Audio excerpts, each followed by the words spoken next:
in the history of the known universe. And Thursdays are always the greatest podcast in the history of the known universe because AJ Hoffman's going to join me. I want to tell you we are live at Midtown Bar and Grill today. And the cool thing is, the owner, Robbie, who will join me once AJ and I are done, it's his birthday. So Go Shawty. God knows how drunk he's going to be when he comes on. Because I've been here since 2, and everybody's buying him shots. And I might have had a few myself, shocker.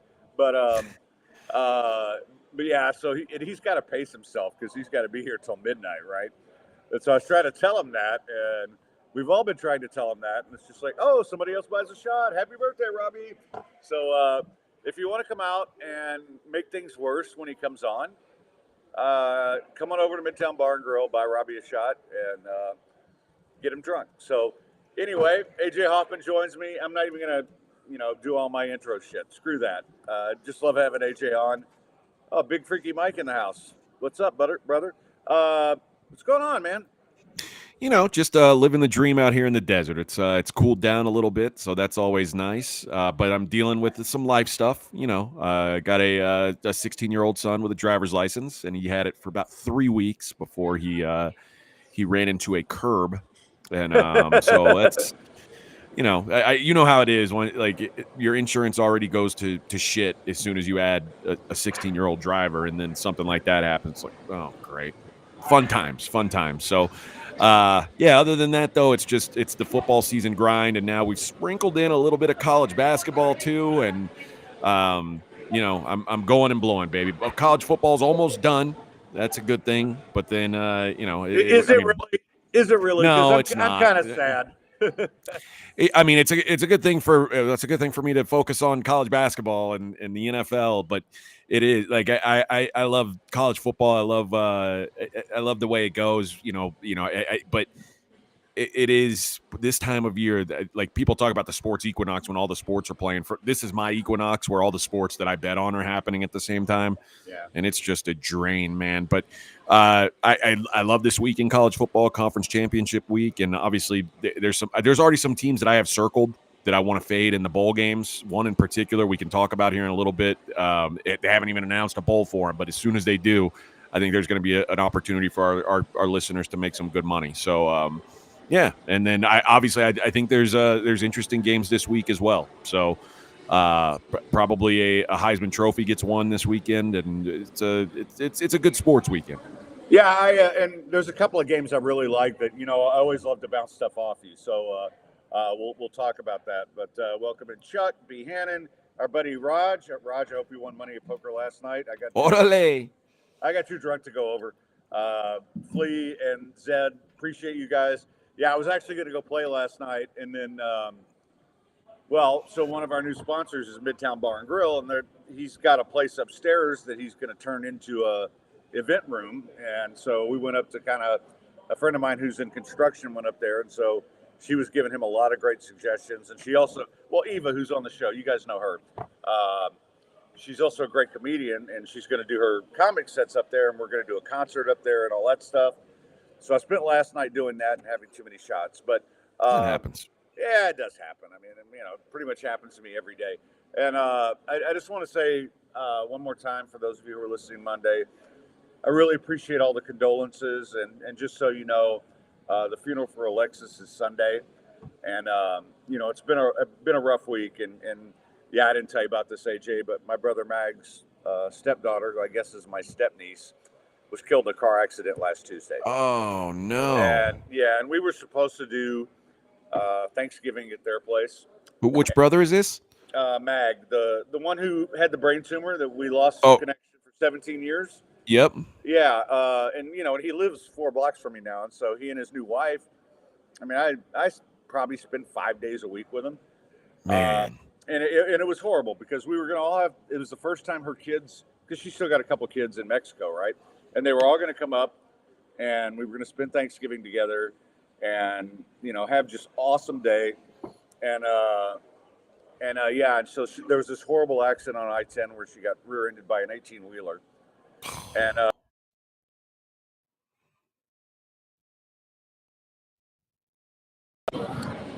the she passed away on Friday. The only positive out of this is because the way the accident was, it just kind of destroyed her brainstem, but the rest of her body was fine. So she was able to donate 7 organs. So that's good. So some lives are going to get saved out of it. But we talked about it a lot on Monday, and just everybody was so cool. And I love you guys on the chat.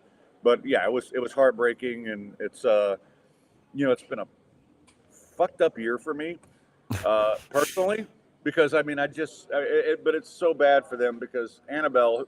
So like me, I have this little group. We all go out and hang out and drink, and Mag and Annabelle are probably the king and queen of the group, and Annabelle's like our little. She's this tiny woman, and I love her to death, but she's sort of the matriarch of the group, right? And there was a day, and frankly, now that we're coaches, I'll tell the story. I was dating this woman who went nuts on me in front of everybody, right? And she was just drunk and stupid, and tiny little Annabelle gets in between us and just starts saying, "You do not talk to Fred like that." And it just went on and on about, this is my brother-in-law. You've never talked to him like that. You're not good enough for that. It was just, it was, and half of it I couldn't understand because, she's got a thick Spanish accent, but I just loved her for that. And she's just so full of life and so much fun. And you and our parents, I can't imagine what it's like to lose a kid. Tough. And now how old was she? 25. It's brutal. Well, and Lawyer Dave lost his daughter 2 years ago. And so the one thing about it was at least Raquel and him have been through it, and they've been very, very helpful. So that's the one positive. And I mean, it's not a positive. It's nice that somebody understands, because I don't. All I can say is, hey, whatever you need, man. Like, let me go walk your dog. Let me do something. You want to go have a drink and get it off get something off your chest. I'm here. But I don't understand. I can't even imagine, but I'm starting to imagine now because this is twice. And yeah, I have to say it was, I spent Thanksgiving at home getting drunk and watching football, and I couldn't leave the house for a few days. It's just, I didn't want to be around anybody. That's tough, man. Because other than them, I mean, and I check in on them every day, and they're struggling. But so the funeral's Sunday, and then, but obviously this isn't going away anytime soon. So, but anyway, let's get to the fun stuff. Sorry, guys. But hey, we've always been about life, man, good and bad. That's it. And it happens, whether you want it to or not. Life, that it doesn't go away, huh? No. Well, I'm glad it doesn't. Well, yeah. I mean, but I just mean like there's always some shit happening in life, is what I mean. Like, eventually, it does go away. It's just you hope it's not like today. Oh no. But talking about your kid, so I don't know if you remember this because we did talk about it on the show, but it was a lot of years ago because now he's graduated from grad school. But when I was teaching Will to drive, I was letting him drive my Expedition that got destroyed in the accident, right? And after about 5 minutes of him almost hitting every car on the fucking street, I'm like, you know what, son, you're going to student driver thing. This isn't happening. I'm not teaching you. Yeah. Because I swear he almost sideswiped the goddamn Porsche, and I've been like, oh, shit, yeah. All right, so, hey, let's talk about the college football rankings first because, I was talking to some. You're going to get me fucking charged up on this. I can tell you already. No, good, because I was going over it with some friends yesterday, and I was trying to find a path for UT. And right now, all I can see is Michigan has to lose to Iowa, which I don't see happening. Florida State has to lose to Louisville, which I can see happening. But is beating Oklahoma State going to be enough to put them past Ohio State? And I mean, Georgia has to beat Alabama because you got to get Alabama out of there too. So how do you see a path for UT better than that? No, yeah, I do. I don't think Michigan has to lose. I think Michigan, if Michigan stays undefeated, they're like, I think that was a team that Texas wasn't even concerned with. I think what we're looking at now is a big Michigan. Michigan's. I'm not even going to pretend like Iowa has a chance to win. They're 22-point dogs. I like Michigan to cover. Here's a hint. Okay. So let's say Michigan's in. The SEC winner is going to be in, whether it's Georgia or Alabama. and I don't believe Georgia will be in with a loss. They didn't do enough. Like, they didn't have a difficult enough schedule this season. They didn't play a big non-conference game that's going to get them boosted up. So I think they would be out. The winner of the Pac-12 is going to be in. I think it's going to take just a Florida State loss is really what you're hoping for if you're a Texas fan. Ohio State's ahead of them in the rankings right now, but the fact that Ohio State doesn't play a game this week is a big deal. I mean, it's real easy to say, okay, well, Texas jumps Ohio State because Ohio State didn't play, even if it is just Oklahoma State, which isn't like some great shake. It's not going to be a big win. But I think Ohio State does get jumped by Texas, just because they're playing in championship week. They've always said that, that it matters. Winning your conference championship matters. Right. The issue I have with this whole thing is I'm getting differing tales of what this is about. If it's about getting the 4 best teams in, then we shouldn't even be talking about Florida State. I'm sorry. Yes, they're not. exactly. They're not. I 100% agree. They're not one of the 4 best teams. That said, if we're talking about the 4 most deserving teams, they're in that group. They beat LSU. Like, they played 2 SEC schools in the non-conference. That deserves rewarding. They went undefeated, assuming they go undefeated. I don't know that they will, but assuming they go undefeated, as far as resume goes, of course, even without Jordan Travis, that is still one of the 4 best resumes in the country. But you can't tell me that Oregon has a better resume than Texas or Alabama, because they don't. The strength of schedule, and that was the craziest thing about and I get that this is a TV show. The college football playoff thing is a TV show. But on the TV show, they said they compared the resumes of Ohio State, Texas, Alabama, and Oregon all on the screen at the same time, and it showed, like, there's no metrics. There's strength of record, strength of schedule, top 25 wins, like, Oregon doesn't stack up in any of those to those other 3 schools, yet they're the highest ranked. And again, I'm not saying Oregon isn't one of the 4 best teams in the country. I believe they actually are. And in fact, I think they're probably better than Texas. But they would certainly be favored over Texas. But the question is, have they done more to earn that than Texas has? And I would say no.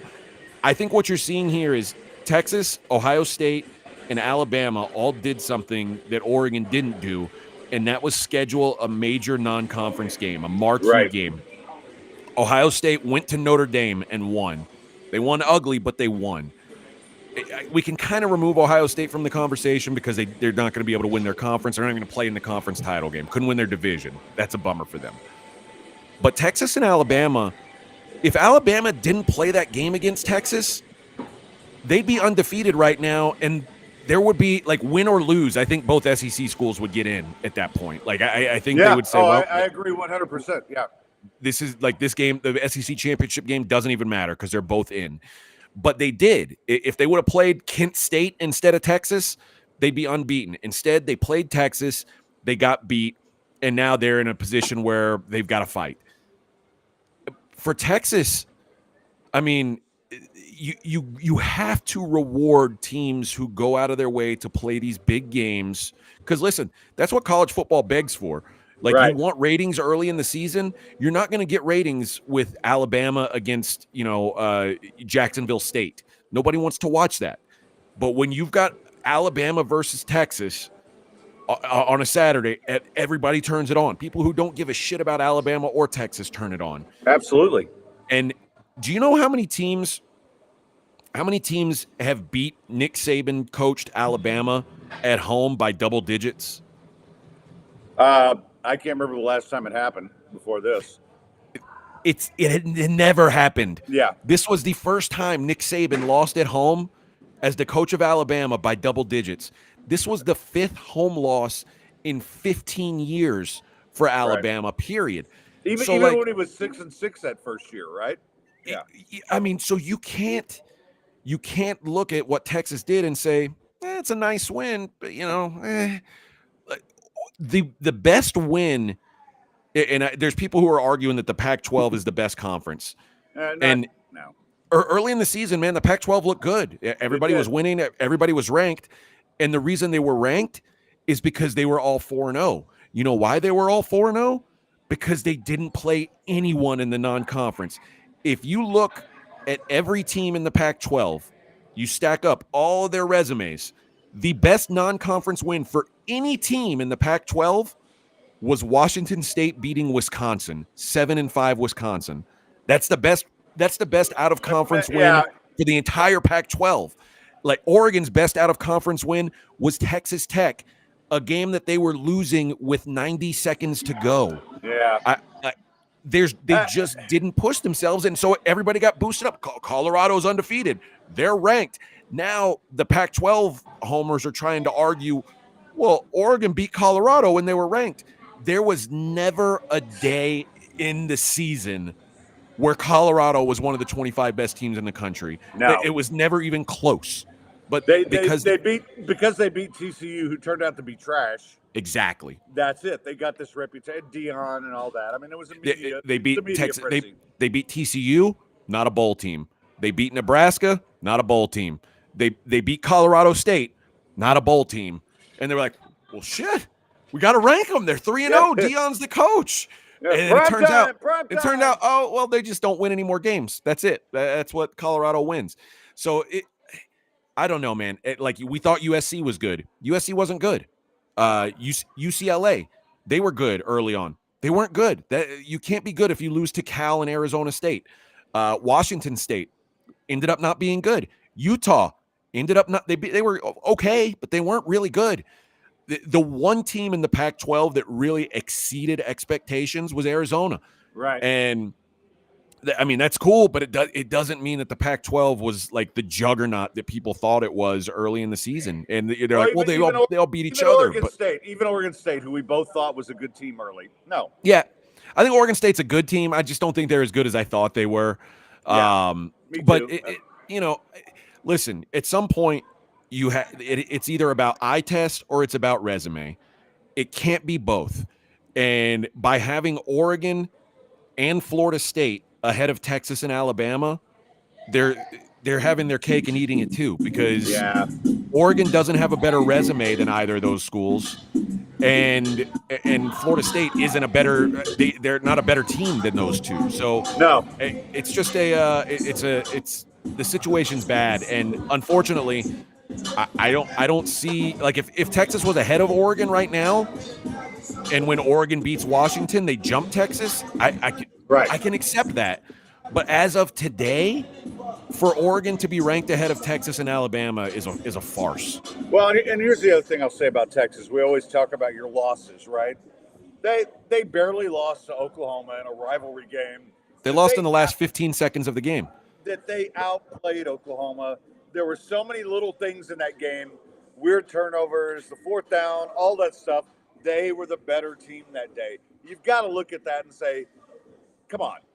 Now, to be fair, Oregon was better than Washington that day, too. I think Oregon was the better team. And they missed the field goal, and But, I mean, man, just based on what these teams have done so far this season, Oregon is not, like, all that Oregon's done is blow out teams. That's what they're doing. And it's so, which the answer is, like, if you say, what reasoning can you give me that Oregon is ahead of Texas and Alabama? The only reasonable answer is eye test. Right. And I kind of get this. The Heisman Trophy winner is probably playing for Oregon. And, like, would you like to have that guy in your playoff? Sure. Like the fact that on that TV show when they were like, how do you justify Oregon being ahead of Texas and Alabama? And they say, well, Bo Nix is completing 72% of his passes. It's like, what? With two interceptions, yeah. What does that have to do with anything? Like that? I mean, I'm a firm believer Bo Nix should be the Heisman Trophy winner. That doesn't mean that his team should be in the playoff. It just doesn't. So, well, and just to say this, Bo Nix has played every game and almost every snap.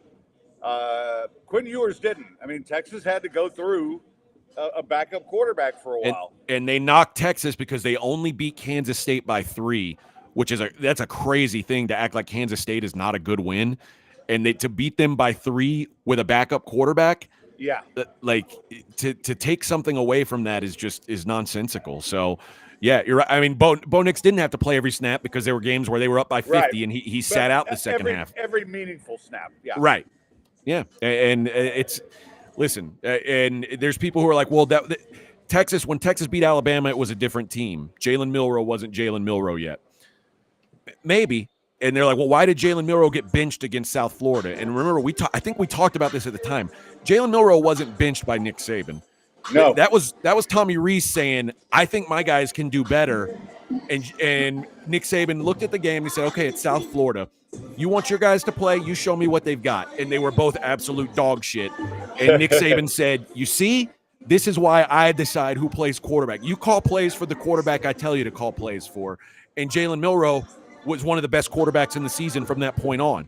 I don't think that's like people knocking Alabama because they benched Milroe. That's not what happened. It's a farce. So listen, I'm not one to feel. Maybe I am one to feel bad for these blue blood programs. I like to see the big boy teams make it. Yeah. And I to me right now, Texas and I don't know what's going to happen this weekend. But Texas and Alabama right now have done more this season than Oregon has, and it's not even close, to be honest. Well, and so as much as I hate the expansion to 12, I think 8 would have been fine, and next year we won't be happy. We'll be arguing or 6. about 6 was probably the number. That's the number I used to say. If you're going to expand it, let's go 6. Yeah, we'll be arguing about 13, 14 next year, which can't wait. It's like the teams that miss out on the NCAA tournament. Yeah. It's like, dude. You're not good enough. Sorry. If you're the 60th best team in the country, you shouldn't even have a chance to play for the title. Yeah, we're arguing about Syracuse at 69 or something. Yeah, get out of here. So Jim Boeheim pounding the table. This isn't fair. Yeah, but I think, and to me, in a real fair playoff, I think Texas could win the national championship. I think Alabama could win the national championship. I do too. I think Oregon can too, I think they can. Yeah, but it has nothing to do with what they've done so far. That's my biggest issue. And people will say, "Well, Oregon would be favored over Texas," and to that, I would say, LSU would be a touchdown favorite over Florida State if they played today. Yeah. Does that mean LSU with 3 losses should be in? That doesn't make sense. And then they say, "Well, Florida State's unbeaten. They beat everybody on their schedule." Well, so did Liberty.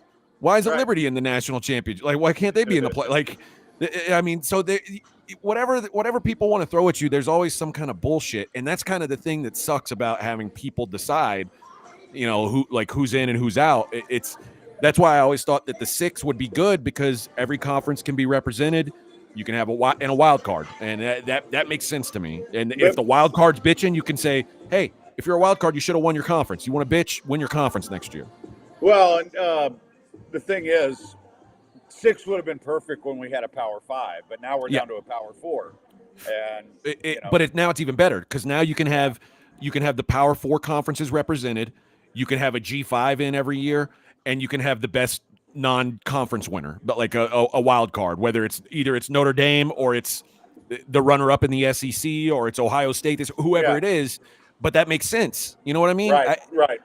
I don't know. Like just 12. Now we're getting to where like Tulane would be playing for the national title this year. We've seen this story. We've seen what like. Yeah, that's the thing. We saw Cincinnati get in. It's all fine and dandy to beat USC in a bowl game, in a meaningless bowl game. But let's say same thing happens and it's an actual playoff game. Tulane's not beating them. No, because not everybody's opting out. Tulane doesn't have guys opting out. Right. USC, like half USC is going to opt out of these games. It's apples to oranges, as you know. Well, I mean, it would be great to see Tulane win because I'd really like to get Willie Fritz as a UH head coach. But, anyway.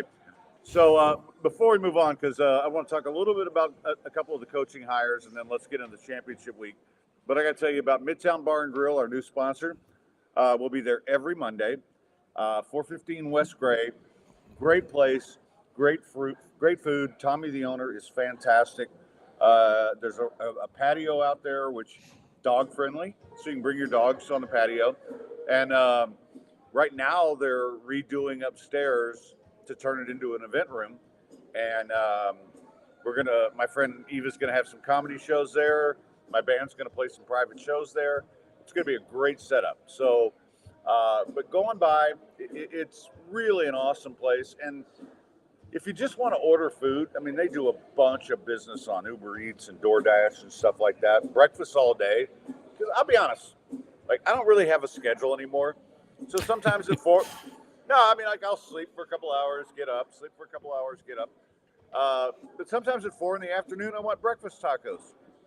I can get breakfast tacos. Man, I miss breakfast tacos. Oh, and theirs are great. And I mean, just a huge menu. And come on out on Monday. We'll be doing the show at 5, and hang out and try a few of the try the menu, try the drinks, of course. And great place. And they're going to be with us for a bit. So every Monday we'll be out there, and I appreciate them supporting the show. And I love I'd go there anyway, right? It's just one of those things where they're like, oh no, we want to support the show. So please support them. Anyway, all right. So let's move on a little bit. You were talking about the Heisman earlier, and I had Tracy on Monday, and she hates me. She's so mad at me about all this. It's so funny because, like, I was kind of taking your side a little bit but you know what? I have to say, she has really, really gotten good at the SEC. I mean, like, she knows a lot of stuff. She's got a lot of stats, a lot of numbers. But, she's all about Jaden Daniels for the Heisman. And it's like I told her, listen, I don't want to tear Jaden Daniels down. Believe me. No, I'm not going to. He's awesome. No, if I'm one of those teams with a top pick, there's quarterbacks that are rated ahead of him right now that won't be after the combine, that I would love to have the guy. But the Heisman isn't about who's the best player and who puts up the best stats. There's only really been 2 times that's happened, Johnny Manziel and RG3. And that was because there weren't quality other alternatives. Right. Yeah. I think when you look at what Bo Nix has done, especially if he wins this weekend, which I think he will. I don't know if he's going to cover the 9.5. We'll talk about that in a minute. But I mean, and I also think there's a little bias from people in the SEC that still think of Bo Nix as Auburn Bo Nix. Yeah. This ain't the same guy. No. No. And listen, I'll be honest. I think part of me is turned off by Jaden Daniels, like the way that they've made it all about him and not about the team, and like almost at the expense of the team, like forcing him to get these touchdowns. Like, I'll be honest, the Georgia Southern game was kind of gross. Yeah. Like, if you're going to score 8 touchdowns in a game or whatever against, Auburn or against Ole Miss, do it. Yeah. Against these guys that you paid a bunch of money to play, it just didn't look good. And that's, at the end of the day, all those touchdowns that everybody talks about with Jaden Daniels, 16 of them came against Grambling, Army, and Georgia Southern. Yeah. Yeah. How many touchdowns came against Alabama? How many came against Florida State? The games where it really mattered. Right. Like if you only show up big in your bye games, and like everybody's like, oh, look what he did against Florida, and the numbers against Florida were incredible. Florida's not a bowl team. Like, so No. You beat the shit out of a bad team. Like, that's awesome, but it's just, to me, it's not Heisman. And again, I'm not trying to like take anything away from his skills. I think he's the best player in college football this year. Oh yeah, but no, the best player doesn't always get the Heisman. Like, that's just not how it works. No, and I'll also say this, and everybody uses the Manziel comparison, but people forget Manziel ran for almost 600 yards more than Jaden Daniels did and put up the same passing numbers. And the other thing is, and Mike Evans was a big part of that. Just like Neighbors was a huge part of what Daniels did. I mean, that guy is incredible. And I don't think you can dismiss that and just say he's going to put up the same numbers without that guy a receiver. And the thing that the knife that cuts both ways is this. You can say, well, if Jaden Daniels had a defense, he would be the Heisman Trophy winner. And honestly, that's probably true. If Jaden Daniels had an even slightly above average defense and they go 11-1, he probably wins the Heisman. But also, having that bad defense let him put up these cartoon numbers because they were always chasing, they're always chucking the ball around, and like Bo Nix, I mean, it half that game that he put up 50 points in the first half, and then he just sat. Like him having a defense, if you're talking about just for statistical purposes, kind of hurt him. So I see it both ways. A couple weeks ago, I said it's basically impossible for Jaden Daniels to win the Heisman. I mean, there's enough people now who have said, like, I think I saw a straw poll that The Athletic did that's been wildly accurate the last few years. It still says Bo Nix is going to win the Heisman. But, there's some serious people, some people who actually have votes who are saying, I'm going to vote for Jaden Daniels. And I'm not mad at it. I just don't think he's going to win. I like I said, if I had a vote, which I don't, it would be for Bo Nix. But that's mostly because I do take into account, like, are you a winner? Do you go out and win games? And that matters to me. Now, every voter has their own, and that's the thing about these awards.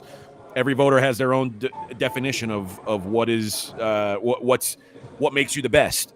But there's been plenty of seasons where if you were saying, who's the NFL MVP?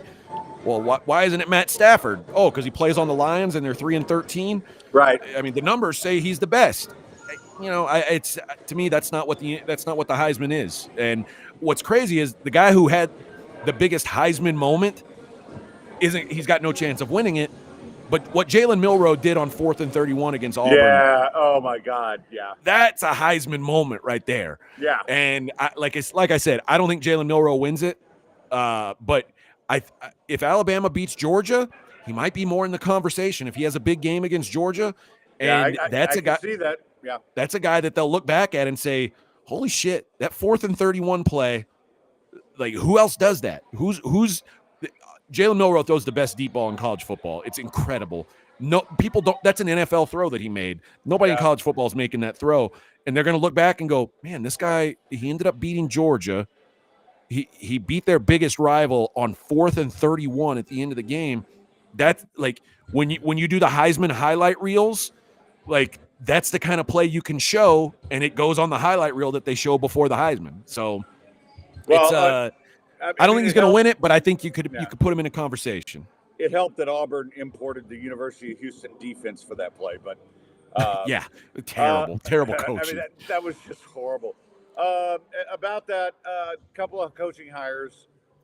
What do you think of Mike Elko to A&M? I love it. I think it made sense. I was surprised that, first of all, let me say, I don't think Mike Stoops is like a shitty coach. I think what he's done at Kentucky is big, but I do think it's at Kentucky, and I think that's a good spot for him. I think he's a guy who can make Kentucky successful. If you go 8-4 at Texas A&M, everybody's going to lose their mind again, and you're just going to get fired. Mike Elko understands that, and he also understands what he's done at Duke is incredible. Duke should never be good at football, and they've been good. I think that the key for him, and I was kind of disappointed to see that they let go of Bobby Petrino. I thought having a good offensive coordinator, a good modern offensive coordinator, would be big for Texas A&M. I mean, obviously, there's still a chance that they get one, but I think he's the right hire. I think he's going to get recruits in the building, and he may end up. We saw Riley Leonard enter the transfer portal yesterday. Yeah.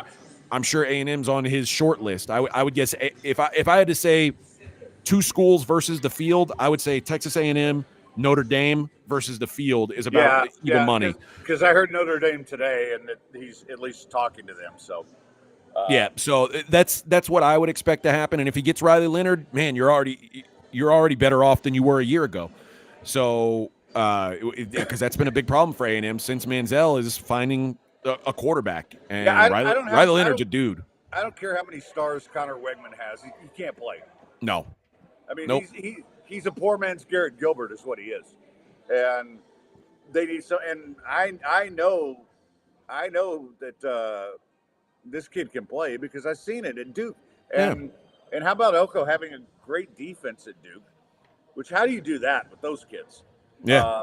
And you and I have talked about this a lot. I mean, A&M has not been the same on defense since Elko left.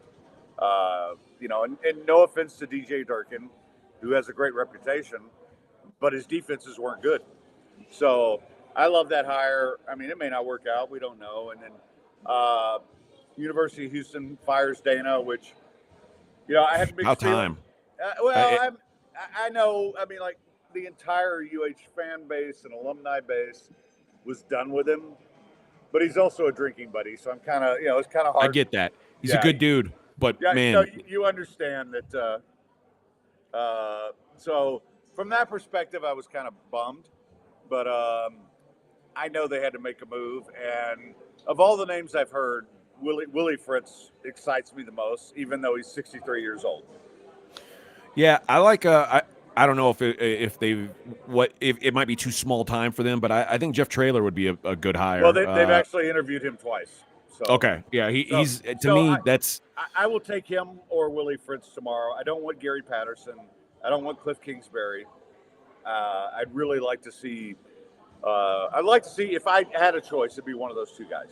I'll be honest, Kingsbury isn't the worst because Kingsbury is going to be able to recruit. Remember, Kingsbury got Patrick Mahomes to go to Texas Tech. Yeah, and but see, here's what I can't get over. He won 4 games with Patrick Mahomes up there. But again, that was at Texas Tech. Like UH now, like being in Houston, being in a big conference, I think their recruiting level should just rise automatically. And guys, now that Patrick Mahomes has happened, Cliff Kingsbury will say, "Listen, I was the guy who found Patrick Mahomes, and look what he's doing now." I mean, sure, you can say, "Well, why did he only win 4 games?"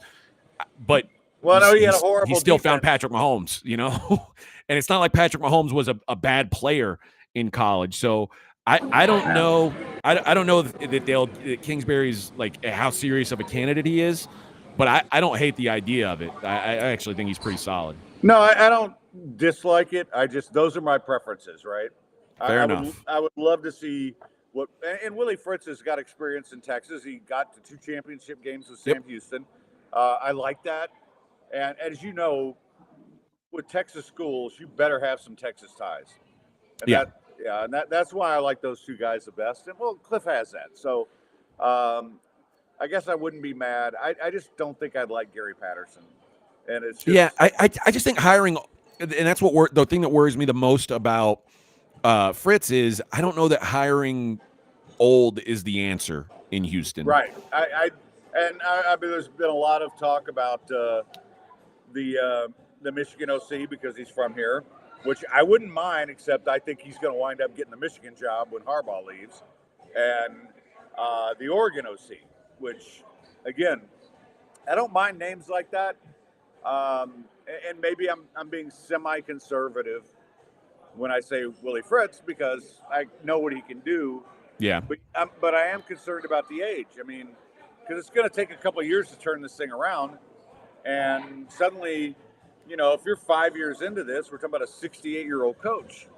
Right. And, I'm an old, right? So but is that really what we need here? No. Now, the one other name that I'll throw out there that, and again, this may be a little pie in the sky. I don't know that it's something that he would be looking to do, but Jamie Chadwell is. Listen, if I could get out of Liberty, I would. I'm sure he's got options. That guy can coach, and it'd be a fun brand of football. Which that's the other thing I think, and that's kind of why I like the idea of Jeff Traylor and Cliff for that matter. Is I think having a fun product on the field would do well for the fan base, and Jamie Chadwell put a fun product on the field. Well, UH, I mean, when UH has been successful, it's always been with exciting offenses. Even going back to when I was in school, we had the run and shoot, right? And then Art Briles and Kevin Sumlin and guys like that, where you just opened everything up. And as far as I'm concerned, don't run the ball ever. Just throw the ball 90 times a game and run at pace. I don't care. And a friend of mine, PJ from PJ Sports Bar, where we do the show sometimes, he brought up the guy from James Madison, which I also kind of was, hey, that might not be a bad idea because, that's a guy with success, and boy, you bump him up a level, who knows? Well, But so Kurt Signetti is the Indiana. That's it today, I think. In fact, Indiana hired him, so oh, okay, yeah. he's no longer an option. I think UH would have been a better job than Indiana, though. But because I think you can win at UH. In Indiana, good luck. That's just. Here's what I do know that one of the things I heard about Indiana was, and I haven't seen the details on the contract, but I know they were throwing out some big money. Like Indiana wants to they want to get serious about their football program, and because the Big Ten, the new rights deal is so generous. Oh, it's sick. That Yeah. It allows them to throw money around like they've never thrown around before. And Indiana was the school, like, because it was a little bit of a surprise that they fired the coach that they had. Yeah. And the only reason you do that is you're going to try to make a big splash. Yeah. So they were willing to spend. I don't know what UH was willing to spend on a coach. I don't know what they are willing to spend on a coach. But that was one of the things that I heard was Indiana was throwing around big numbers because the Big Ten rights deal is now like it's so generous that they've got money to spend that they've never had before. Well, and interestingly enough, when you talk about UH, it's like it's kind of the same thing with A&M. When everybody's like, "Oh, they're paying Jimbo $76 million," one of their alums just has to sell one of their Gulf Streams to pay for that, right? Yeah. And same thing at UH, and everybody thinks it's just Tillman because Tillman's kind of the face. We have a lot of billionaires at UH. That put money Fred's there. Fred's a billionaire. No, almost. Me. No, but I know a bunch of them. But the reality is,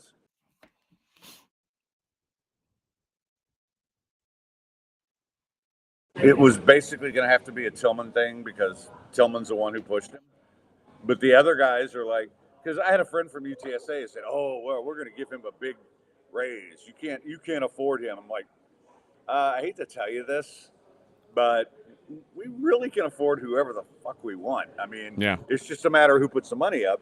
I mean, and the difference is, and no knock on UTSA, but this is 100 years that UH has been in existence, and now we've got generations and generations of oil and gas guys who have either made that money or inherited it that put tons of money into the school. And it's not always in athletics, but once they lost the fan base this year and the alums, it's like, oh no, we're in. So I'm thinking $4 or $5 million for a head coach. You're pretty competitive with that. I mean, absolutely. Yeah.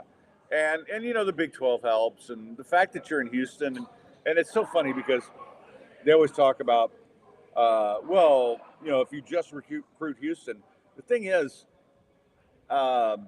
even if Texas gets the best players, A&M gets the second best, or vice versa, and LSU gets the third best, there's still so much talent here that you're going to be really good. And I think it's a great job for somebody, and they've got all the new facilities, and I'll give Tom Herman credit for that. I mean, you should see the campus now, man. It's almost on the level of a Texas or A&M as far as the practice facilities and everything else. And you walk in there and you think you're walking into an NFL practice facility. I mean, it's just they've spent a ton of money on that. So they've got everything they need except the head coach. So anyway, thanks to all the Twitchers for listening. I got to spend a minute talking about Phoenix on Westheimer, another great sponsor of ours. Best soccer bar in the city. By the way, your Dynamo have a chance to get to the finals. You need to go That's watch crazy. You go watch your Dynamo. You watch them. Tell me what happens. Yeah, but I'm not a soccer guy. I mean, we know that. I'm sorry, football guy. Right. Because a couple of my new business partners are British, and we have this discussion all the time. But English. Excuse me. I have to clarify that. But anyway, they have great food. They have great service, and they have amazing. I mean, soccer days are just amazing. They're so amazing. I don't go because the Barcelona guys steal my seat. So I actually went to the bathroom, came back, and a Barcelona guy was sitting in my seat, even though I had my drink there with a coaster on top of it covered and my food in front of it. I don't like that. Yeah, I'm like, como se dice, get the hell out of here, bro. But anyway, no, it's a great place. Go check it out.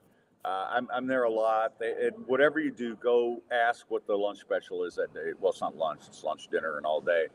And if they have the chicken Alfredo or the shepherd's pie, just take that. Don't even look at the menu. Just take that.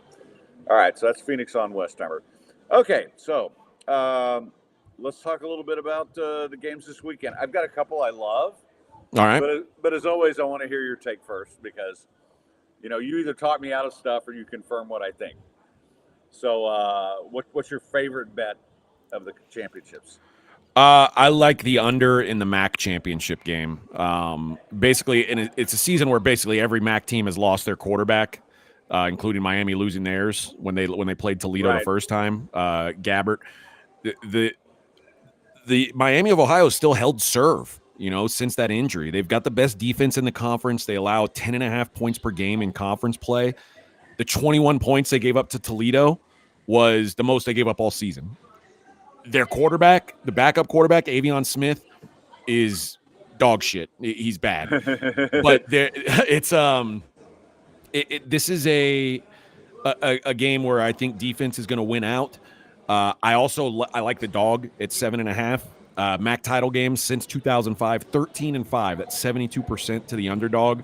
And Miami's 9-3 ATS this year anyway. In that first game, Toledo had 4.3 yards per game. I don't trust Miami's offense. I don't really trust Toledo's offense, but these are two really good defenses. So I played under 44.5, one of my favorite bets, but also like that Miami of Ohio plus 7.5 as well. Okay, so one of the games I like a lot. I love SMU as much as I love Willie Fritz and Tulane.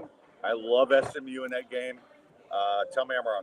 No, you're not. This was going to be – I was going to unload my account on SMU before Preston Stone got hurt. Preston Stone is like one of the best under-the-radar quarterbacks in the country, particularly since conference play started. I mean, Kevin Jennings, at least he's got a little of experience, but I think this Tulane defense, particularly the secondary, is fraudulent. And on the other side of the ball, we've seen Michael Pratt. He's been a roller coaster lately. Like, he's been alternating great games and bad games. And last week he was without two of the top three wide receivers. Both are questionable for this week. SMU, like, everybody talks about their offense because Preston Stone's badass. This is one of the better defenses in G5. They're one of the best pass rush teams in the country. I think they make Pratt uncomfortable all game. I've done a lot of fading of Tulane this season. They're sitting at 5-7 ATS, and all coming into this year, all people would talk about was Tulane at home as an ATM. They were like 77% at home under Willie Fritz coming into the season. 2-5 this year at home at Yulman Stadium. So I think we've got an undervalued defense for SMU, an overvalued offense for Tulane that might be missing pieces. I love SMU as well. Well, and the other thing about SMU, there's such a system offense that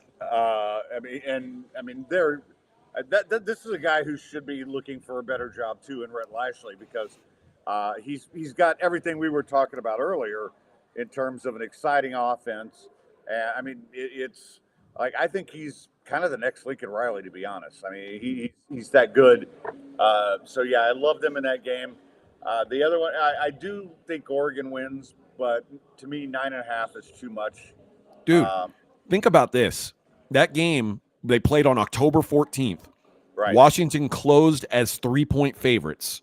They won by 3. Yeah, I had Oregon pushed. So let's say we're generous and we give Washington 3 points for home field. They played about an even game. Now Oregon's laying almost double digits on a neutral. So like, if you give the 3 for home field, that brings them to even. 9.5 points difference. And a lot of it is the eye test. People are talking about a lot, but I can't make a 9.5 point adjustment in power ratings on an eye test. It just can't happen unless there's some sort of major injury or something, which there hasn't been. Now, Penix has not looked the same since the Oregon game. Maybe he's banged up, but he's still certainly serviceable. And two of the games that he's played since that are kind of depressing his stats have been bad weather games. But Oregon's just dominated all these games, so it's like, well, the number keeps going up. I just think the number's too high. I'm with you. I think Oregon wins, but laying 9.5, 10 points it doesn't make sense to me. It doesn't make sense from a power rating standpoint. Well, and I think because since that game, Oregon has looked dominant and Washington hasn't. I think that's where we're getting. I mean, I think the market's gone the wrong way here because. But a lot of that is schedule, Yeah. and a lot of that is Washington's played a tough part of their schedule, and I don't know, man. It's just too much of an adjustment in my opinion. Yeah, I mean, because I basically my power rankings have Oregon -5 on a neutral. Well, you're giving me 4.5 points now. Yeah, I got to take that. Whether I think Washington's going to cover or not, I mean that's just value. So I like that, and I like Louisville against Florida State. That's the other game that I'm kind of zeroing in on from a betting standpoint. Yeah, I wonder if I'm like because I just as a fan, I don't want to see Florida State in the championship. I mean, they had a great season, but and we talk about this. Sometimes we get biased, and you and I both do this because like we'll love the Ravens until we die, but part of it's that. But I just think I've watched both these teams all year. I think Louisville's just as good I think I do too. At their best, And like in the Florida game, they played a quarterback who couldn't throw the ball. Like Max Brown just couldn't throw the football. And they listen, nice win. They held on, but Louisville lost last week to Kentucky. They outgained them 403 to 289. Yeah. I don't think FSU's offense with Rodemaker at quarterback is good enough to keep up with them. Their defense is awesome. I just think at some point Jordan Travis matters, and against a coach like Brom, who remember Jeff Brom took Purdue to the Big Ten title game last year. Right. 1 year later, he's got Louisville in the ACC title game. Like, this is a damn good coach with a very average quarterback this year. Yep, and I think I think there. If I were playing this game, I'd play Louisville money line. I'm not even messing around with the 2.5 points. I love that too. I'm with you 100%. Oh, good. I feel much better now. You actually agree with me. I know you got an opinion on the Michigan game. Let's hit that, and then we'll blitz through the NFL because we've talked too much college football. This is literally the worst offense in the country, Iowa. They got shut out against Penn State, and that was when they had Cade McNamara playing quarterback. Now they've got Deacon Hill, who isn't a real thing. Like that motherfucker back there is not real. That's Deacon Hill. That girl on the plane, that's Deacon Hill. But I think you're going to just see him be overwhelmed by this defense. And as the game goes on, that means Iowa's going to have to throw the football more. That's disaster. When Michigan doesn't have to work, when their defense doesn't have to worry about explosive plays, they can dominate. The team total on Iowa is 6.5. I just don't think they get anything done offensively. And I think this is a statement game for Michigan coming back from suspension. It's Michigan's defense against the worst offense in the country. And I'm not saying that like in some sort of hypothetical way. Like statistically, they are the worst offense in the country. Michigan -22. I do love that play. Well, and here's the other thing I will say about that is every year everybody's worried about when Ohio State or Michigan comes off the rivalry game. Everybody's always worried, they're going to bounce, and it never happens, right? Yep. Whoever wins just destroys the opponent in the championship game, and I think with Harbaugh coming back, it's even more. I mean, it's like, we're going to bend these guys over and treat them like Ed Norton in American History X. And this is the last year you'll get that because they're getting rid of the West and East for the Big Ten. So it's going to be just the two best teams playing at the end of the year. So you might get Ohio State, Michigan back-to-back games sometimes. Which I'd be okay with. I'm cool with that. I'm better than this. Yeah. I don't want to see Iowa. No. There's certain teams that I just hate watching, even if I bet on the game. Iowa's one of them. Iowa is just like the ugliest team to ever bet on or watch play football. And it's not that they're bad. I mean, hell, they won 10 games, but they win 10 games by scoring 13 points. The over-under on the Nebraska game was 25.5, and they still went under. So their average scoring, if you look at where they rank historically in average scoring, the most wins a team who put up the offensive production that Iowa did this year had won before this year was 4 games, and they won 10.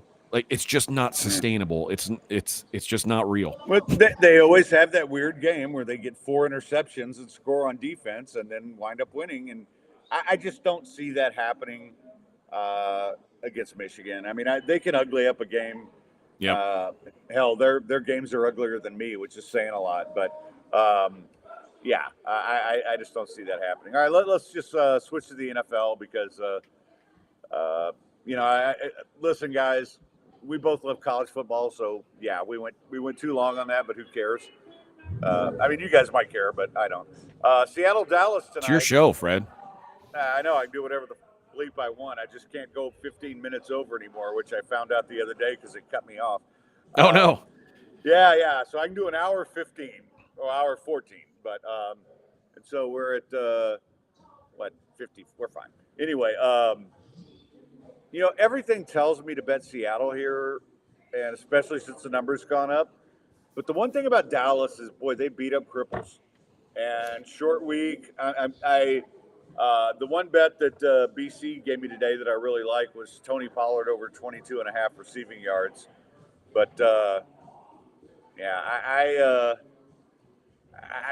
I were going to bet it, I think I'd take Dallas. But it's just one where I like the Seahawks, and maybe.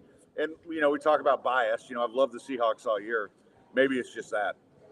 I like Dallas here. 2 reasons. One is Dallas at home is just a juggernaut. They are averaging 41 points per game at home this year. 41. That's absurd.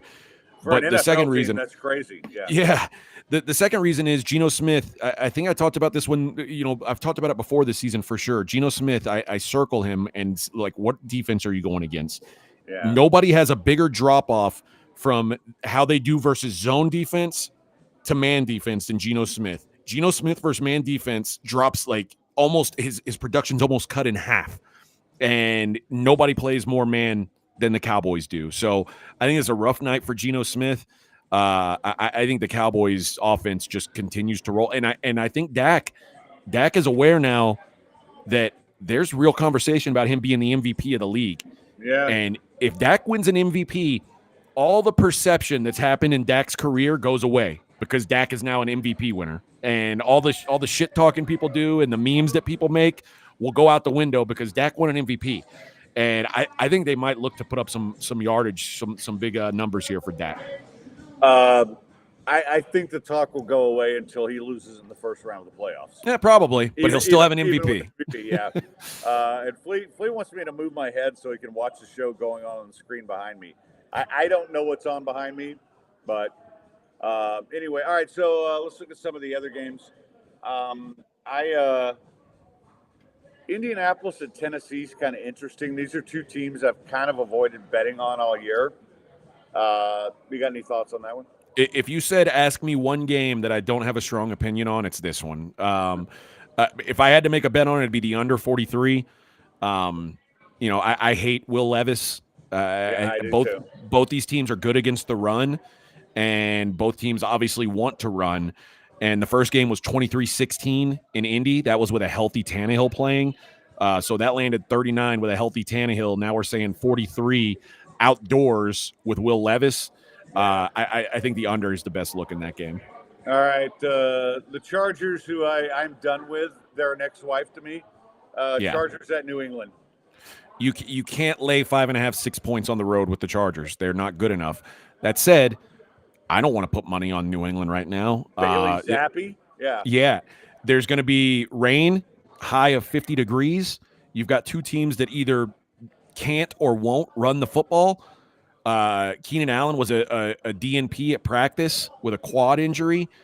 Like, where do the points come from? I think under 40.5 is a look because I mean the Chargers offense has been not good. They have one receiver. One. Like, this Quentin Johnson is a bust. Like, he just can't play. They can't even put him on the field as a first-round pick. Oh, my God, that drop pass. Ugh. Yeah. So I don't know. I'm not laying any points on the road with the Chargers. They don't deserve that.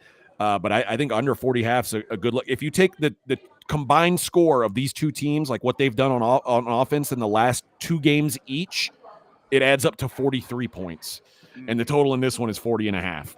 So I think under is the way to go. Well, and Johnson, I loved him at TCU, but he's always one of those guys that looked the part, but never really He's lived up bad. lived He's up to his bad. body. Yeah, he's like the Mitch Trubisky of wide receivers. Uh, so Detroit at New Orleans, and I'm kind of wondering if the Lions aren't.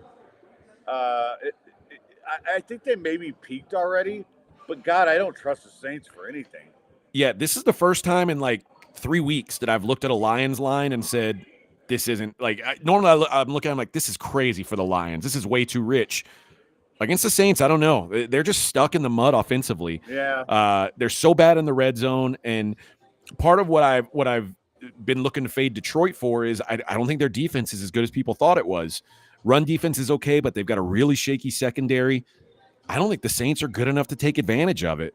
And then on the other side, you've got a Saints D that can defend the pass, but struggles against the run. And the Lions have rushed for 170 yards per game in the last 4 games. Both Montgomery and Gibbs are healthy right now. Yeah. I think Detroit just runs it down their throat. And usually I want to fade Goff on the road, but I think road Goff is mitigated because the game is indoors, and I think that's the biggest concern for Goff is being outdoors in the weather. Here, I don't think it matters, so I lean to the Lions pretty hard. All right, so we got Falcons at the Jets. If the Falcons had a real quarterback, this would be a legitimate. I mean, they're probably going to make the playoffs because they're going to win the division, but you could say the same about the Jets. yeah, and at some point, Aaron Rodgers is going to be back. I think it's going to be too late. But these are two teams that the one thing is I'll give the Jets credit for having a much better defense. Yeah. And maybe that's the difference here. Yeah. Again, one of the things that I've been really successful with the last couple of years, and on the Dream Pod, I've picked 66% in the last 2 years on NFL, five games a week. One of the things that I've done most successfully is say, when there's a road favorite, is this team deserving of laying points on the road against anyone? Right. And that, like I said about the Chargers, they're in that group now. There's no way. The Falcons aren't good enough to lay points on the road, even against the Jets. The Jets stink, but I mean, who is Desmond Ridder to be laying points on the road? Right. And the one thing I will say is the Falcons seem to have figured out that the last couple of weeks that, we drafted Bijan Robinson. He's good. We should give him the ball more. Exactly. But every time the Falcons have played a top 10 defense in DVOA, they've lost. They're 0-3 in those games. They've averaged less than 14 points per game. Best defense they've seen so far this year is Jacksonville, held them to 7 points. The Jets are a better defense than Jacksonville. It sucks. It sucks betting on Tim Boyle, but that's the only way I would look. I think the Jets, the best thing to do with the Jets is put them in a teaser. Tease them up to 8.5. I think it's hard for me to imagine this being a high-scoring game. The Falcons aren't going to blow out this Jets defense, but the Jets aren't going to score much either. It's going to be a low-scoring game, so give me the teaser there. Well, what I need the Jets to do is just give the ball to Breece Hall 100 times. Yeah, that works too. That's how you win. All right, so moving on, we have Arizona at Pittsburgh. I actually like the Cardinals to cover here. I do too. Listen, Pittsburgh's the luckiest team in the world. The offense looked better with Matt Canada last week. They still put up 16 points, and they put up more yards, but they didn't convert. The look ahead went from -3 to -5.5. Yeah. After they scored 1 touchdown in the game, it's crazy to me. And Kyler Murray as a road dog, 14-4 ATS. His average cover margin is 8.5 points per game. Arizona stinks on defense. They stink against the run. But Kenny Pickett's still a joke. Deontay Johnson doesn't even look like he wants to play football. And I just think this is another ugly, low-scoring game. I think the back door with Kyler Murray is always going to be open.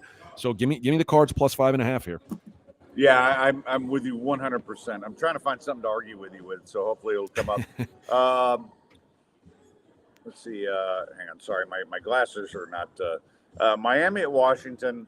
Miami on the road, not great, but this Washington team, the one thing about Miami is they're one of those teams. They beat up on cripples. Well, let's argue about this, Fred. Okay, because listen, I get that the Commanders' defense is terrible. The Dolphins laying 9.5 on the road in a game that's going to be it's rain in the low 50s. I don't trust the Dolphins. The Dolphins are 0-7 in outdoor road games in December or later since Tua was drafted. If you go back further, the Dolphins are 1-12 in outdoor road games December or later since 2017. It's December. This game is outdoors. And their scoring margin, road versus home, 5 games at home this year, they're plus 107. That's 21 points per game. 6 games outside of Miami, minus 19, negative 3 points per game. I don't trust the Dolphins on the road, especially laying a big number. Commanders are 4-0 ATS when Hal doesn't throw a pick. Dolphins are 29th in the league in takeaways. This feels gross because Washington is dog shit, but this is way too many points for the home team here. I have to back Washington. Well, and 9.5 is too much for me, but I will say this, and I like what Sam Howell's doing. I mean, he is much better than I thought he would be, and yes, he doesn't put up points, but he does move the team. And if you can do that, you get a couple of missed tackles or something like that, then yeah, you could definitely cover. I think Miami wins, but the thing on the road does bother me. But I mean, they just seem to me to be one of those AAA plus clubs that will beat the crap out of AAA teams. Yeah, and they run into good teams and they get their ass kicked. And that's fair. And all right, so Denver at Houston. Listen, the Texans are playing way better than I thought they would. They gave Jacksonville all it wanted last week, and we're a couple plays away from making it happen. But Denver has turned into one of those. They're like Pittsburgh, right? They've turned into this grimy team that you look up and you go, "How the hell have they won 5 in a row?" There's 3 teams that are in the fucking luck box Hall of Fame this year. Pittsburgh is one. Denver is another. I'm sure we'll get to the third here in a minute. But to me, Denver on this 5-game winning streak, they've won the turnover battle 16-2. Wow. 44 of the 117 points that they've scored in the last 5 weeks came directly off turnovers. And everyone's saying, well, the defense is fixed now. No, it's not. In that 5-game win streak, they're 29th in success rate on defense. 29th. If you take out the turnovers, they go from 8th per play in EPA, which it sounds like, oh, that's good. You're 8th in EPA on defense. You go to 22nd when you take out the turnovers. Right. They are just so lucky. It cannot last. I don't buy that this defense is good. I've never bought that this offense is good.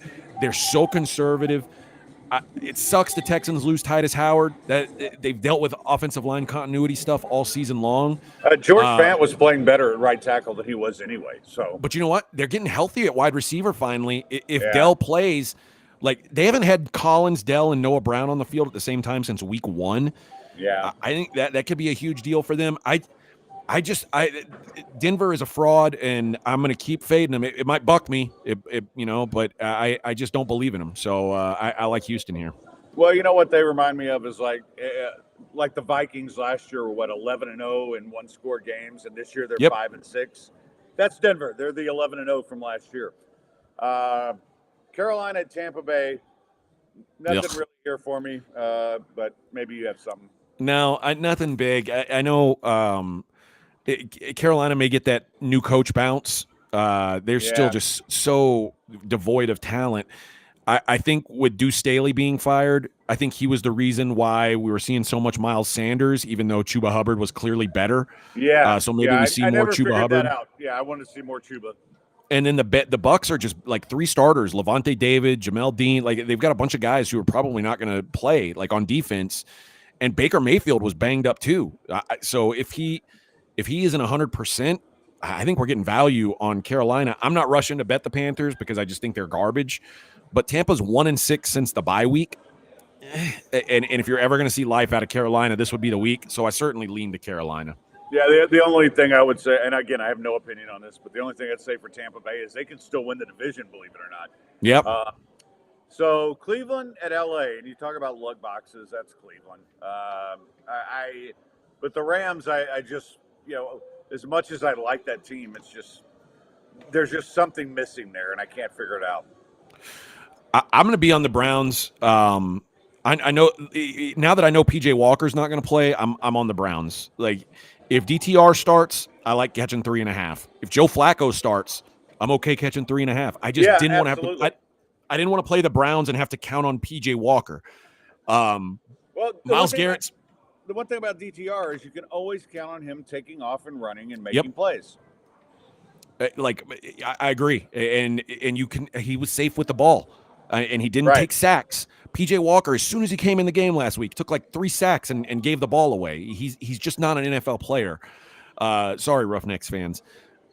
Myles Garrett's banged up. He says he's going to play. Amari Cooper banged up, says he's going to play. And I still think the Browns, I think their defense makes them good enough to be a playoff team.